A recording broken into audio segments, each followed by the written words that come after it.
Hello every one, എല്ലാവർക്കും civil engineering classes YouTube ചാനലിലേക്ക് വീണ്ടും സ്വാഗതം. ഇത് എൻവയോൺമെൻറ്റൽ എഞ്ചിനീയറിംഗിൻ്റെ പാർട്ട് 12 ആണ്. അതോടൊപ്പം തന്നെ വാട്ടർ സപ്ലൈ എഞ്ചിനീയറിംഗ് അല്ലെങ്കിൽ റോ വാട്ടർ എഞ്ചിനീയറിംഗിൻ്റെ ഏറ്റവും ലാസ്റ്റ് വീഡിയോയും കൂടിയാണ്. ഇതിനകത്ത് നമ്മൾ കാണാൻ പോകുന്നത് different Leh out of distribution system, different types of pressure pipes, different types of valves, അതുപോലെ ഡിഫറെൻറ്റ് ടൈപ്സ് ഓഫ് പമ്പ്സ്. ഈ 4 ടോപ്പിക്കാണ് മെയിനായിട്ട് കാണാൻ പോകുന്നത്. ഇതിൽ നിന്ന് MCQ ക്വസ്റ്റ്യൻസ് ഒരുപാട് വന്നിട്ടുണ്ട്. അപ്പോൾ 1 by 1 ആയിട്ട് നമുക്ക് നോക്കാം. ഫസ്റ്റ് വൺ വന്നിട്ട് layout of distribution system ആണ്. There are 4 type of layout. ഒന്ന് dead end system, second one radial അല്ലെങ്കിൽ star system, third one is grid iron system, fourth one is ring system. ഇങ്ങനെ 4 ലേ out of distribution സിസ്റ്റമാണ് ഉള്ളത്. 1 by 1 നോക്കാം. First one വന്നിട്ട് dead end സിസ്റ്റമാണ്. Dead end system എന്ന് പറയാൻ കാരണം ഇതിനകത്ത് ഒരു മെയിൻ പൈപ്പ് ഉണ്ടായിരിക്കും, that is laid something like this. അതിൽ നിന്നും സബ് മെയിൻസ് ഇങ്ങനെ പോവും, സബ് മെയിൻസിൽ നിന്നും ബ്രാഞ്ച് പൈപ്സ് ഇങ്ങനെ പോവും. ഈ ഓരോ ബ്രാഞ്ച് പൈപ്പും ചെന്നിട്ട് അവസാനിക്കുന്നത് ഓരോ വീട്ടിലായിരിക്കും. അപ്പോൾ ആ വീട്ടിൽ വന്നിട്ട് എൻഡ് ചെയ്യുമ്പോൾ ഈ ബ്രാഞ്ച് പൈപ്പിന് ഒരു ഡെഡ് എൻഡാണ് ഫോം ചെയ്യുന്നത്. അപ്പോൾ ഡെഡ് എൻഡ് ആയതുകൊണ്ട് വാട്ടർ അവിടെ സ്റ്റാഗ്നേറ്റ് ചെയ്ത് നിൽക്കും. അതുകൊണ്ട് തന്നെ ആ വാട്ടർ കണ്ടാമിനേറ്റ് ആവാനുള്ള ചാൻസസ് കൂടുതലാണ്. അപ്പോൾ ഓരോ എൻഡിലും വന്നിട്ട് ഓരോ വീട്ടിലും ചെന്നിട്ട് ഈ പൈപ്പ് എൻഡ് ചെയ്യാണ്. അതുകൊണ്ട് ഒരുപാട് ഡെഡ് എൻഡ്സ് ഉണ്ട്. അതുകൊണ്ട് തന്നെ ഇതിനെ ഡെഡ് എൻഡ് സിസ്റ്റം എന്ന് പറയുന്നു. അതുപോലെ ഈ ടൈപ്പ് ഓഫ് സിസ്റ്റം അഡോപ്റ്റ് ചെയ്തിരിക്കുന്നത് ഓൾഡ് ടൗൺ അല്ലെങ്കിൽ ഓൾഡ് സിറ്റീസിലാണ്. അവിടെ ഒരു ഡെഫിനിറ്റ് ആയിട്ടുള്ള ഒരു റോഡ് പാറ്റേൺ ഇല്ല. റോഡ് പാറ്റേൺ വന്നിട്ട് ഡിഫറെൻ്റ് ആയിരിക്കും. അങ്ങനെയുള്ള സ്ഥലത്താണ് ഡെഡ് എൻഡ് സിസ്റ്റം വന്നിരിക്കുന്നത്. ഡെഡ് എൻഡ് സിസ്റ്റത്തിന് ട്രീ സിസ്റ്റം എന്ന് പറയാൻ കാരണം ഒരു മെയിൻ പൈപ്പിൽ നിന്നും സബ് മെയിൻ ഇങ്ങനെ അവിടെ നിന്ന് ബ്രാഞ്ച് പൈപ്പ് അങ്ങനെ ബ്രാഞ്ച് ചെയ്ത് ഒരു ഡെഫിനിറ്റ് ഡയറക്ഷനിലല്ല, ഏതെങ്കിലും ഒരു ഡയറക്ഷനിലോട്ട് എവിടെയാണോ വീടുള്ളത് അവിടേക്ക് അല്ലെങ്കിൽ എവിടെയാണ് റോഡിൻ്റെ ഡയറക്ഷൻ അവിടേക്ക് ബ്രാഞ്ച് ചെയ്ത് പോവുകയാണ്. അതുകൊണ്ടാണ് ഇതിനൊരു ട്രീ സിസ്റ്റം എന്ന് പറയാനായിട്ട് കാരണം. ഇതിൻ്റെ ഡിസൈൻ ഈസിയാണ്. അപ്പോൾ റോഡ് എങ്ങോട്ടാണ് അവിടെ ജസ്റ്റ് അങ്ങോട്ട് ലേ ചെയ്താൽ മതി, അല്ലെങ്കിൽ എവിടെ വീട്ടിലാണ് കണക്ഷൻ എത്തിക്കേണ്ടത് അങ്ങോട്ട് ജസ്റ്റ് പൈപ്പ് എക്സ്റ്റെൻഡ് ചെയ്ത് ലേ ചെയ്താൽ മതി. അതുകൊണ്ട് ഇതിൻ്റെ ഡിസൈൻ ഈസിയാണ്. ഷോർട്ട് പൈപ്സിൻ്റെ ആവശ്യങ്ങളെ വരുന്നുള്ളൂ. അവിടെ വേറൊരു പ്രത്യേകത ഉള്ളത്, ഇതിനകത്ത് കട്ട് ഓഫ് വാൽവ്സ് മാത്രമേ വരുന്നുള്ളൂ. മെയിനായിട്ട് വരുന്ന വാൽവ് കട്ട് ഓഫ് വാൽവാണ്. അതായത് ഒരു അടുത്തേക്കുള്ള ഫ്ലോ സ്റ്റോപ്പ് ചെയ്യാൻ അല്ലെങ്കിൽ അവിടേക്കുള്ള ഫ്ലോ റെഗുലേറ്റ് ചെയ്യാനായിട്ട് കട്ട് ഓഫ് വാൽവ്സ് മാത്രമേ ഇതിനകത്ത് വരുന്നുള്ളൂ. കട്ട് ഓഫ് വാൽവ് എന്താണെന്ന് നെക്സ്റ്റ് ഈ സെക്ഷനിൽ തന്നെ പറയാം. അപ്പോൾ ഇതിൻ്റെ വേറൊരു പ്രശ്നം എന്ന് പറഞ്ഞാൽ ഒരു ഡയറക്ഷനിൽ മാത്രമേ ഫ്ലോ നടക്കുന്നുള്ളൂ. ഇപ്പോൾ മെയിൻ പൈപ്പിൽ നിന്ന് വരുവാണെങ്കിൽ മെയിൻ പൈപ്പിൽ നിന്ന് ഇവിടേക്ക് വന്നിട്ട് സബ് മെയിനിലേക്ക് പോകും, അവിടെ നിന്ന് ബ്രാഞ്ചിലേക്ക് പോകും. അപ്പോൾ ഒരു യൂണി ഡയറക്ഷണൽ ഫ്ലോ ആണ് നടക്കുന്നത്. അപ്പോൾ ഇതിൻ്റെ പ്രോബ്ലം എന്ന് പറഞ്ഞാൽ എവിടെയെങ്കിലും ഒരു സ്ഥലത്ത് വന്നിട്ട് ഫ്ലോ കട്ടാവുകയാണെന്ന് വിചാരിക്കുക. അപ്പോൾ ബാക്കിയുള്ള ഫുൾ ഏരിയയെ അത് എഫക്റ്റ് ചെയ്യും. അതാണ് ഒരു യൂണി ഡയറക്ഷണൽ ഫ്ലോ ആണ് ഡിസ്ട്രിബ്യൂഷൻ സിസ്റ്റത്തിൽ ഉണ്ടായിരിക്കുന്നതെങ്കിൽ ഉള്ള പ്രോബ്ലം. അതാണ് ഡെഡ് എൻഡ് സിസ്റ്റത്തിൻ്റെ പ്രത്യേകതകൾ. ഇത് അഡോപ്റ്റ് ചെയ്തിരിക്കുന്ന ഓൾഡ് സിറ്റീസ് ആൻഡ് ടൗൺസിലാണ്.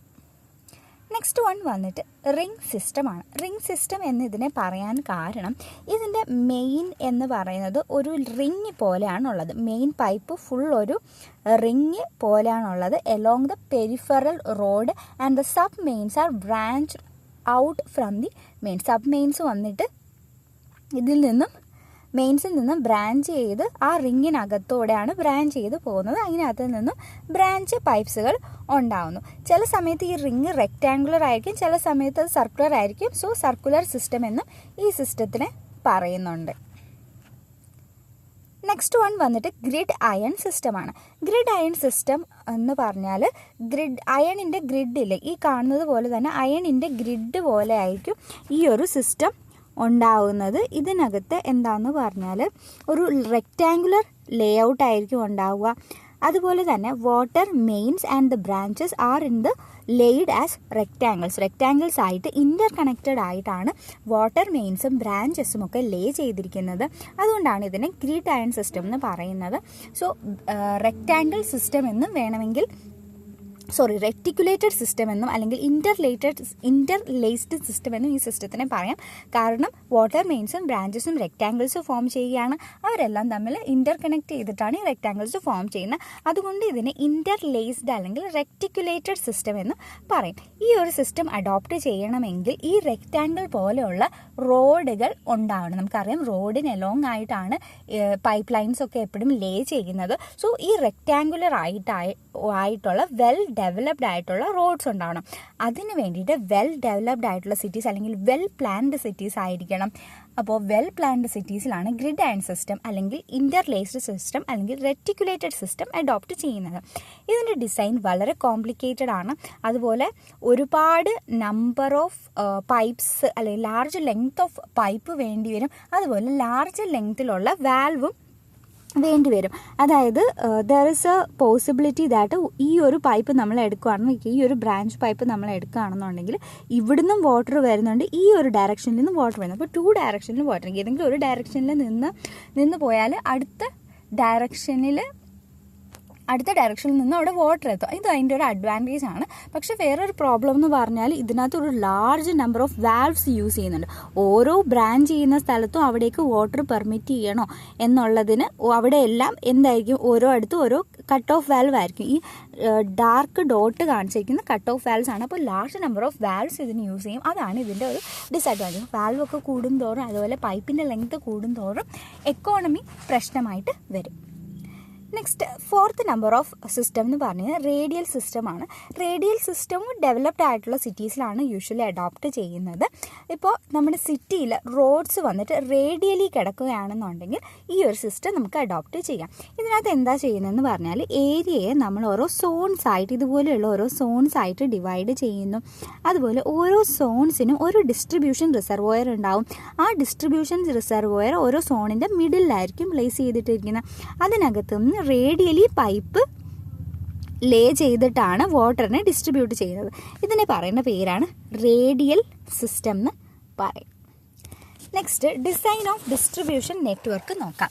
അപ്പോൾ ഇത്രയുമാണ് different Leh out of distribution system നമ്മൾ പറഞ്ഞു. ഇനി അതിനെ ഡിസൈൻ ചെയ്യണം. ഡിസൈൻ ഇൻ ദ സെൻസ് ഓരോ അടുത്തും എത്രത്തോളം ലെങ്ത് ഓഫ് വാട്ടർ വേണം, എത്ര ഡയമീറ്റർ ഉള്ള വാട്ടർ വേണം, ഓരോ പൈപ്പിൽ അല്ലെങ്കിൽ ഓരോ സ്ഥലത്തേക്ക് എത്ര ഡിസ്ചാർജ് ആയിരിക്കണം പോവേണ്ടത്, ഇതെല്ലാം കണ്ടുപിടിക്കാനായിട്ടാണ് ഡിസൈൻ ഓഫ് ഡിസ്ട്രിബ്യൂഷൻ സിസ്റ്റം ഉള്ളത്. അതിന് ഒരുപാട് മെത്തേഡുണ്ട്. First Hazen Williams chart, Hardy Cross method, equivalent pipe method of sections. അപ്പോൾ ഇതിനകത്ത് ഹാർഡി ക്രോസ് മെത്തേഡും ഈക്വലന്റ് പൈപ്പ് മെത്തേഡും ഒക്കെ നമ്മൾ FM-ൽ പഠിക്കും. ഹാർഡി ക്രോസ് മെത്തേഡാണ് ഓരോ അടുത്തും എത്ര ഡിസ്ചാർജ് വരും എന്നുള്ളത് കണ്ടുപിടിക്കുന്നത്. ഹാർഡി ക്രോസ് മെത്തേഡാണ്. അതൊരു ട്രയൽ ആൻഡ് എറർ മെത്തേഡാണ്.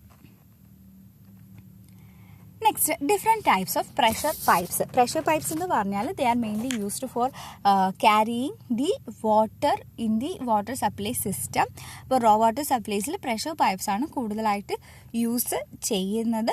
അപ്പോൾ 1 by 1 based on their material ആണ് അതിൻ്റെ ക്ലാസിഫിക്കേഷൻ വരുന്നത്. 1 by 1 നോക്കാം. ഫസ്റ്റ് വന്നിട്ട് കാസ്റ്റ് അയൺ പൈപ്പാണ്. Cast iron pipe is widely used for the city water supplies. Water സപ്ലൈസിന് കൂടുതലായിട്ട് യൂസ് ചെയ്യുന്നത് കാസ്റ്റ് അയൺ പൈപ്പാണ്. ഇതിൻ്റെ അഡ്വാൻറ്റേജസ് നോക്കിയാൽ ലോങ് ലൈഫാണ്. ഒരു 100 years വരെ ഒക്കെ ഇതിന് വാലിഡിറ്റി ഉണ്ട്.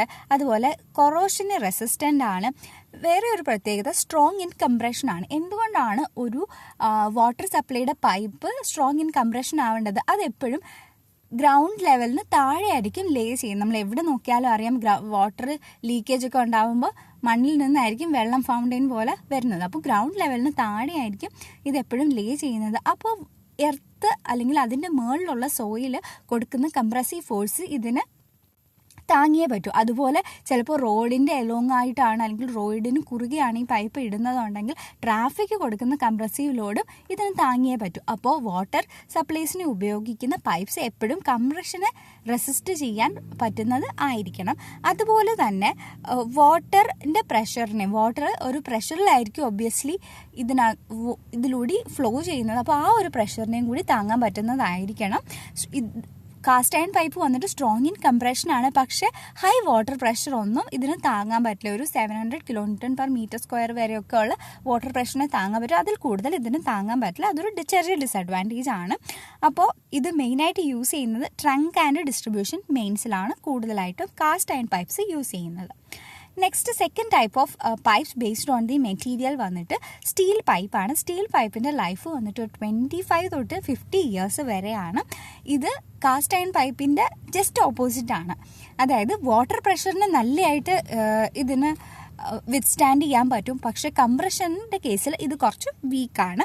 അപ്പോൾ വാട്ടർ പ്രഷർ കൂടുതലായിട്ട് വരുന്നത് എവിടെയാണ്? പമ്പിങ് മെയിൻസിലാണ് വാട്ടർ പ്രഷർ കൂടുതലായിട്ട് വരുന്നത്. അപ്പോൾ പമ്പിങ് മെയിൻസിൽ യൂസ് ചെയ്യുന്നത് സ്റ്റീൽ പൈപ്പുകളാണ്. അതുപോലെ തന്നെ പമ്പിങ് മെയിൻസ് കൂടാതെ റോ വാട്ടർ ട്രങ്ക് മെയിൻസ്, അതുപോലെ ഇൻവേർട്ടഡ് സൈഫൺസ്, ഇതൊക്കെ പ്രഷർ കൂടുതൽ വരുന്ന സ്ഥലങ്ങളാണ്. അവിടെയൊക്കെ സ്റ്റീൽ പൈപ്പ് യൂസ് ചെയ്യുന്നുണ്ട്. ഇതിൻ്റെ ഒരു പ്രോബ്ലം എന്ന് പറഞ്ഞാൽ ദേ ആർ സസെപ്റ്റബിൾ ടു കൊറോഷൻ്റെ പ്രശ്നം സ്റ്റീൽ പൈപ്സിൽ ഉണ്ടാവാറുണ്ട്. ഈ സ്റ്റീൽ പൈപ്സിനെ കൊറോഡ് ചെയ്യാതിരിക്കാൻ വേണ്ടിയിട്ട് അതിൻ്റെ ഇൻറ്റേർണൽ സർഫസിൽ ഒരു മോട്ടറല്ല, ഇറ്റ് ഈസ് മോട്ടാറാണ്, ഒരു ലെയർ ഓഫ് മോട്ടാർ കൊടുക്കും. അങ്ങനെ കൊടുക്കുന്ന സ്റ്റീൽ പൈപ്പിനെ പറയുന്ന പേരാണ് ഹ്യൂം സ്റ്റീൽ പൈപ്പ് എന്ന് പറയും. Next type RCC പൈപ്പാണ്. RCC pipe കൂടുതലായിട്ട് യൂസ് ചെയ്യുന്നത് സീവേജ് വാട്ടർ ക്യാരി ചെയ്യാൻ വേണ്ടിയിട്ടാണ്. ഇത് കൊറോഷനൊക്കെ റെസിസ്റ്റൻ്റ് ആണ്. പക്ഷേ H2S പോലുള്ള ഗ്യാസ് ഒക്കെ വരുമ്പോഴേക്കും അത് കാരണം കൊറോഷൻ ഉണ്ടാവും. H2S ഗ്യാസിൽ നിന്ന് സൾഫ്യൂരിക് ആസിഡ് ഫോം ചെയ്യും. അത് RCCയുടെ കൊറോഷന് വേണ്ടിയിട്ട് കാരണമാകുന്നു. ഇത് സ്ട്രോങ് ഇൻ കംപ്രഷനാണ്, നമുക്കറിയാം. ഓൾമോസ്റ്റ് ഇതിൻ്റെ ലൈഫ് വരുന്നത് ഒരു 75 ഇയേഴ്സ് ആണ്. Next vitrified clay pipe. It is very resistant to corrosion. നമുക്കറിയാം വെട്രിഫൈഡ് ക്ലേ കൊറോഷൻ ഇതാണ്, പക്ഷെ കുറച്ച് ബ്രിട്ടിലാണ്, ലൈഫും കമ്പാരിറ്റീവ്ലി കുറവാണ്. അതാണ് അതിൻ്റെ പ്രത്യേകത. നെക്സ്റ്റ് വൺ വന്നിട്ട് ആസ്പെറ്റോസ് പൈപ്സ് ആണ്. ആസ്പെറ്റോസ് പൈപ്സ് എന്ന് പറഞ്ഞാൽ ആസ്പെറ്റോസ് ഫൈബറും സിമെൻറ്റും കൂടി ചേർന്നിട്ട് ഉണ്ടാക്കുന്നതാണ് ആസ്പെറ്റോസ് പൈപ്പ്.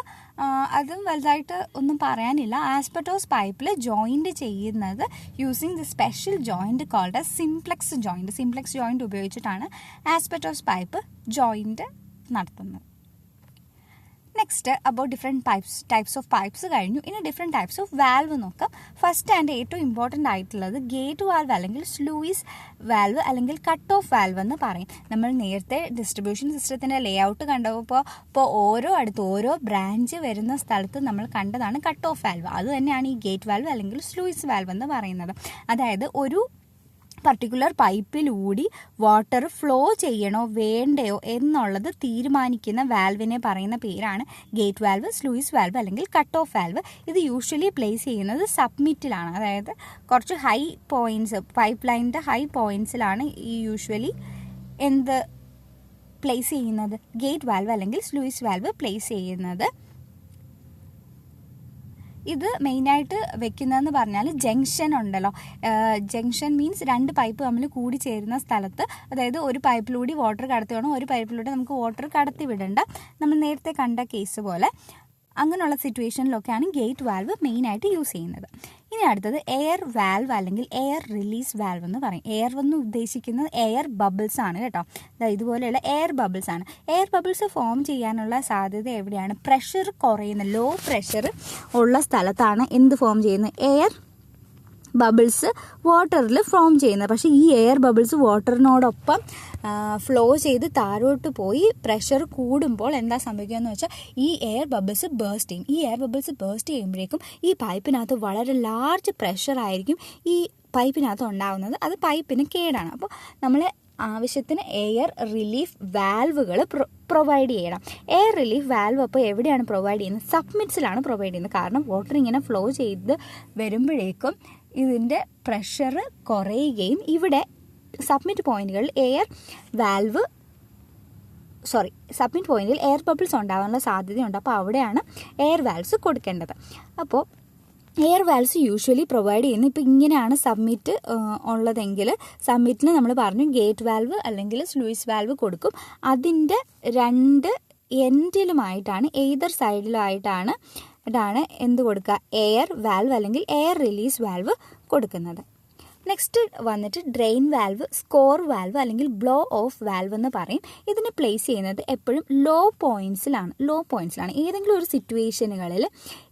ഒരു സിറ്റുവേഷനിൽ നമ്മൾ ഒരു പൈപ്പിലൂടെ ഫ്ലോ ചെയ്യുന്ന വാട്ടറിനെ ഫുള്ള് ഡ്രെയിൻ ചെയ്ത് കളയണം എന്ന് വിചാരിക്കുക. എവിടെയെങ്കിലും എന്തെങ്കിലും റിപ്പയർ വർക്ക്സ് നടക്കുകയാണ്, അങ്ങനെ എന്തെങ്കിലും കാര്യങ്ങൾ നടക്കുകയാണെന്നുണ്ടെങ്കിൽ ഈ ഒരു പൈപ്പിലുള്ള ഫുൾ വാട്ടറിനെ നമുക്ക് ഡ്രെയിൻ ചെയ്ത് കളയണം. ആ സമയത്താണ് നമ്മൾ ഓപ്പറേറ്റ് ചെയ്യുന്ന ഈ ഡ്രെയിൻ വാൽവ്, സ്കോർ വാൽവ് അല്ലെങ്കിൽ ബ്ലോ ഓഫ് വാൽവ് എന്ന് പറയുന്ന വാൽവ് യൂസ് ചെയ്യുന്നത്. ഇത് പ്ലേസ് ചെയ്തിരിക്കുന്ന ലോ പോയിന്റ്സിലാണ്. കാരണം ഗ്രാവിറ്റി വഴി വാട്ടർ ഓട്ടോമാറ്റിക് ആയിട്ട് ഇവിടെ വന്നോളും. അപ്പോൾ ലോ പോയിന്റ്സിൽ പ്ലേസ് ചെയ്ത് അത് ജസ്റ്റ് ഓപ്പൺ ചെയ്യുകയാണെങ്കിൽ ഇതിൽ നിന്നുള്ള വാട്ടർ ഫുള്ള് ഒഴുകി പൊക്കോളും. അതാണ് ഡ്രെയിൻ വാൽവ്, സ്കോർ വാൽവ് അല്ലെങ്കിൽ blow off valve. Next pressure relief വാൽവാണ്. Pressure relief valve air relief പറഞ്ഞതുപോലെ തന്നെയാണ്. ഹൈ പ്രഷർ വരുന്ന പോയിന്റ്സുകളിൽ, അതായത് വാട്ടർ ഹാമറൊക്കെ കൊണ്ടിട്ട് വാട്ടർ നല്ല പ്രഷറിൽ വരുമ്പോഴേക്കും ആ പ്രഷർ റിലീസ് ചെയ്ത് കളയാൻ വേണ്ടിയിട്ടുള്ള വാൽവിൻ്റെ പേരാണ് പ്രഷർ റിലീസ് വാൽവ് എന്ന് പറയുന്നത്. To remove the pressure due to water hammer. Next one വന്നിട്ട് ചെക്ക് വാൽവ്, റിട്ടേൺ വാൽവ് അല്ലെങ്കിൽ നോൺ റിട്ടേൺ വാൽവ് എന്ന് പറയും. ഇത് ചെക്ക് വാൽവ്സ് യൂസ് ചെയ്യുന്നതെന്ന് പറഞ്ഞാൽ ഒരു ഡയറക്ഷനിലോട്ട് നമ്മൾ വാട്ടർ ഫ്ലോ ചെയ്ത് വിട്ടു, അത് തിരിച്ച് ഫ്ലോ ചെയ്യരുത്. അങ്ങനെയുള്ള സിറ്റുവേഷൻ, അതായത് to prevent the water flow back in the opposite direction. ഇത് യൂഷ്വലി പ്ലേസ് ചെയ്യുന്നത് delivery side of the pumping സെറ്റാണ്. നമ്മൾ റെസിപ്രോക്കേറ്റിംഗ് പമ്പൊക്കെ പഠിക്കുമ്പോൾ അതിനകത്ത് കാണും check valves is placed at the delivery side of the pumping set. ഈ ചെക്ക് വാൽവ്സിൻ്റെ തന്നെ വേറെ ഒരു ടൈപ്പാണ് ഫൂട്ട് വാൽവ്. സക്ഷൻ പൈപ്പിൻ്റെ എൻഡിൽ പ്ലേസ് ചെയ്യുന്നത്. സക്ഷൻ പൈപ്പ് എന്ന് പറയുന്നത് എവിടെന്നെങ്കിലും വാട്ടറിനെ സക്ക് ചെയ്ത് എടുക്കാനുള്ളതാണ്. അത് തിരിച്ച് ഫ്ലോ ചെയ്യരുത്. സോ പമ്പൊക്കെ വരുമ്പോഴാണ് ഈ സക്ഷൻ പൈപ്പൊക്കെ വരുന്നത്. സക്ഷൻ പൈപ്പ് ഉണ്ടാവും, ഒരു ഡെലിവറി പൈപ്പ് ഉണ്ടാവും. അപ്പോൾ സക്ഷൻ പൈപ്പിൻ്റെ എൻഡിൽ വാട്ടർ തിരിച്ച് ഫ്ലോ ചെയ്ത് പോകാതിരിക്കാൻ വേണ്ടി പ്ലേസ് ചെയ്യുന്നതാണ് foot valve. Foot valve is A kind of cheque valve അല്ലെങ്കിൽ നോൺ റിട്ടേൺ വാൽവ്. ഇനി ജോയിൻസ് നോക്കാം. ജോയിൻസ് ഒന്നും വളരെ വിശദമായിട്ട് ഒന്നും പറയുന്നില്ല. എക്സാം പോയിന്റ് ഓഫ് വ്യൂവിൽ വേണ്ട കുറച്ച് പോയിന്റ്സ് മാത്രമേ ഇതിനകത്ത് പറയുന്നുള്ളൂ. അപ്പോൾ ഫസ്റ്റ് വന്നിട്ട് സോക്കറ്റ് ആൻഡ് സ്പൈഗട്ട് ജോയിൻസ് ആണ്. ഇതിനെ ബെൽ ആൻഡ് സ്പൈഗട്ട് ജോയിൻ്റ് എന്നും ഇതിനെ പറയും. ഈ ബെല്ലെന്ന് പറയുന്നത് ഒരു എൻലാർജ്ഡ് ആയിട്ടുള്ള ഒരു പോർഷനും ഇതിനൊരു എൻലാർജ്ഡ് ആയിട്ടുള്ള ഇങ്ങനെ ഒരു ജോയിൻ്റാണ്. എൻലാർജ്ഡ് ആയിട്ടുള്ള ഒരു പോർഷനും ഉണ്ടാവും. അതുപോലെ സ്പൈഗട്ട് എന്ന് പറയുന്നത് മറ്റേ എൻലാർജ്ഡ് അല്ലാത്തുള്ള പൈപ്പിൻ്റെ എൻഡിന്, നോർമൽ എൻഡിനെ പറയുന്ന പേരാണ് സ്പൈഗട്ട് എന്ന്. ഇത് എല്ലാ ടൈപ്പ് ഓഫ് പൈപ്പ്സിനും ജോയിൻ ചെയ്യാനായിട്ട്, എസ്പെഷ്യലി കാസ്റ്റ് അയൺ പൈപ്പൊക്കെ ആണെങ്കിൽ അതിന് ജോയിൻ ചെയ്യാനായിട്ടാണ് ഈ സോക്കറ്റ് സ്പൈഗട്ട് ജോയിൻസ് ഉപയോഗിക്കുന്നത്. നെക്സ്റ്റ് ഫ്ലാഞ്ച്ഡ് ജോയിൻ്റ് ആണ്. ഫ്ലാഞ്ച്ഡ് ജോയിൻറ്റ് വളരെ റിജിഡും സ്ട്രോങ്ങും ആണ്.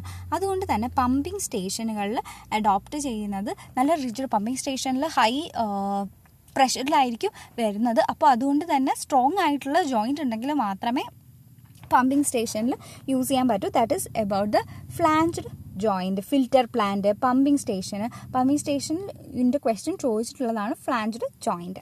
നെക്സ്റ്റ് വന്നിട്ട് മെക്കാനിക്കൽ ജോയിൻറ്റ്. മെക്കാനിക്കൽ ജോയിൻറ്റിൽ തന്നെ വരുന്നതാണ് ഈ ഡ്രസ്സർ കപ്ലിംഗ് ജോയിൻറ്റ്. അതും സ്ട്രോങ്ങും റിജിഡും ആണ്. വൈബ്രേഷന് വിത്ത്സ്റ്റാൻഡ് ചെയ്യാൻ പറ്റും. ഫ്ലാഞ്ച് ജോയിൻറ്റിന് അത്രയ്ക്ക് വൈബ്രേഷന് വിത്ത്സ്റ്റാൻഡ് ചെയ്യാനുള്ള കഴിവില്ല. പക്ഷേ മെക്കാനിക്കൽ ജോയിൻറ്റ് അല്ലെങ്കിൽ ഡ്രസ്സർ കപ്ലിംഗ് ജോയിൻ്റ് ഒക്കെ ആണെന്നുണ്ടെങ്കിൽ അതിന് വൈബ്രേഷനെ വിത്ത്സ്റ്റാൻഡ് ചെയ്യാനും പറ്റും.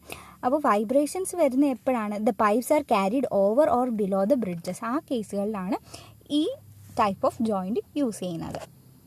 നെക്സ്റ്റ് ഫ്ലെക്സിബിൾ ജോയിൻ്റ് ആണ്. ഫ്ലെക്സിബിൾ ജോയിൻ്റ് എന്ന് പറഞ്ഞാൽ എപ്പോഴും സ്ട്രൈറ്റ് ലൈൻ ആയിട്ടായിരിക്കില്ല പൈപ്പ് ലേ ചെയ്യുന്ന, കേർവ്സ് ഒക്കെ വരും. അപ്പോൾ കേർവ്ഡ് ആയിട്ടുള്ള സ്ഥലങ്ങളിൽ പൈപ്പ് ലേ ചെയ്യണമെങ്കിൽ അവിടെ ഫ്ലെക്സിബിൾ ജോയിൻറ്റ് യൂസ് ചെയ്യും. Next expansion joint. എവിടെ എക്സ്പാൻഷൻ ജോയിൻറ്റ് വന്നാലും എന്തിനു വേണ്ടിയിട്ടായിരിക്കും? തെർമൽ സ്ട്രെസ്സസിനെ അക്കോമഡേറ്റ് ചെയ്യാൻ അല്ലെങ്കിൽ കൗണ്ടറാക്ട് ചെയ്യാനായിരിക്കും എക്സ്പാൻഷൻ ജോയിൻറ്റ് വരുന്നത്. അപ്പോൾ ഇത്രയാണ് ഡിഫറെൻറ്റ് ടൈപ്സ് ഓഫ് ജോയിൻറ്റ്സ്. ഇനി അടുത്തത് ഡിഫറെൻറ്റ് ടൈപ്സ് ഓഫ് പമ്പാണ്. പമ്പും അതുപോലെ തന്നെയാണ് വളരെ ഡീറ്റെയിൽ ആയിട്ട് നമുക്ക് നോക്കേണ്ട കാര്യമില്ല. കാരണം FM-ൽ വളരെ ഡീറ്റെയിൽ ആയിട്ട് ഓരോ പമ്പും എന്താണെന്നുള്ളതൊക്കെ പറയുന്നുണ്ട്. അപ്പോൾ ഇതിനകത്ത് ഏത് പമ്പ് എവിടെ യൂസ് ചെയ്യുന്നു എന്നുള്ളത് നല്ല രീതിയിൽ പഠിച്ചിരിക്കണം. അപ്പോൾ പമ്പിനെ നമുക്ക് രണ്ട് രീതിയിൽ ക്ലാസിഫൈ ചെയ്യാം. റോട്ടോ ഡൈനാമിക്കും ഉണ്ട്, ഡിസ്പ്ലേസ്മെൻറ്റ് പമ്പും ഉണ്ട്. ഡിസ്പ്ലേസ്മെൻറ്റ് പമ്പിൻ്റെ ക്ലാസിഫിക്കേഷനാണ് സെൻട്രിഫ്യൂഗൽ പമ്പും ആക്സിയൽ ഫ്ലോ പമ്പും. ഡിസ്പ്ലേസ്മെൻറ്റിൻ്റെ ക്ലാസിഫിക്കേഷനാണ് reciprocating pump, rotary type pump. അപ്പോൾ റെസിപ്രോക്കേറ്റിംഗ് പമ്പിന് ഒരു എക്സാമ്പിൾ നമ്മൾ എൻവയോൺമെൻറ്റലുമായിട്ട് ബന്ധപ്പെട്ട് വരുന്നത് ഹാൻഡ് ഓപ്പറേറ്റഡ് പമ്പ് വെല്ലാണ്. പണ്ടൊക്കെ റോഡ് സൈഡിലൊക്കെ കാണുന്ന നമ്മൾ ഹാൻഡ് ഓപ്പറേറ്റഡ് ആയിട്ടുള്ള പമ്പ് ഉണ്ടല്ലോ, അത് റെസിപ്രോക്കേറ്റിംഗ് പമ്പിന് എക്സാമ്പിളായിട്ടാണ്. സെൻട്രിഫ്യൂഗൽ പമ്പ് എന്ന് പറഞ്ഞാൽ കുറച്ചും കൂടി നല്ല പവർ ഉള്ളതാണ്. അതുകൊണ്ട് വേസ്റ്റ് വാട്ടറിനെ പമ്പ് ചെയ്യാൻ, വേസ്റ്റ് വാട്ടർ എന്ന് പറഞ്ഞാൽ അതിനകത്ത് എന്തെങ്കിലും സോളിഡ് പാർട്ടിക്കൽ എന്തെങ്കിലുമൊക്കെ ഉണ്ടാവുമല്ലോ, അതിനെയൊക്കെ പമ്പ് ചെയ്യാനായിട്ട് സെൻട്രിഫ്യൂഗൽ പമ്പ് യൂസ് ചെയ്യാം. അതുപോലെ ഡീപ്പ് വെല്ലാണെന്നുണ്ടെങ്കിൽ എയർ ലിഫ്റ്റ് പമ്പ് എന്ന് പറഞ്ഞ special type of pump use ചെയ്യാം. അതിനൊരു 60 to 80 മീറ്റർ വരെ ഹൈറ്റിൽ പമ്പ് ചെയ്യാനുള്ള കഴിവുണ്ട്. സ്മോൾ വെൽസൊക്കെ ആണെന്നുണ്ടെങ്കിൽ ജെറ്റ് പമ്പ് യൂസ് ചെയ്യാം. സോ ഇത്രയാണ് ഡിഫറെൻറ്റ് ടൈപ്സ് ഓഫ് പമ്പ്സിൽ പറയാനുള്ളത്. അപ്പോൾ ഇതോടുകൂടി നമ്മുടെ വാട്ടർ സപ്ലൈ എഞ്ചിനീയറിംഗ് അവസാനിച്ചിരിക്കുകയാണ്. നെക്സ്റ്റ് വീഡിയോ ഞാൻ വിചാരിക്കുന്നത് ഒരു പ്രീവിയസ് ഇയർ ക്വസ്റ്റ്യൻസ് നമുക്ക് സ്റ്റാർട്ട് ചെയ്യാം. കാരണം ഓൾമോസ്റ്റ് ഹാഫ് അല്ലെങ്കിൽ more than half environmental engineering നമ്മൾ പഠിച്ചു കഴിഞ്ഞു. അപ്പോൾ അതുമായിട്ട് ബന്ധപ്പെട്ടിട്ടുള്ള പ്രീവിയസ് ഇയർ ക്വസ്റ്റ്യൻസ് ആയിരിക്കും അടുത്തത്. ആസ് യൂഷ്വൽ 30 ക്വസ്റ്റ്യൻ്റെ ഒരു സെറ്റ് വീഡിയോ ആയിരിക്കും ഉണ്ടാവുക. അപ്പോൾ നിങ്ങൾക്ക് ഈ വീഡിയോ ഇഷ്ടപ്പെട്ടെങ്കിൽ ലൈക്ക് ചെയ്യുക, ചാനൽ സബ്സ്ക്രൈബ് ചെയ്യുക. താങ്ക്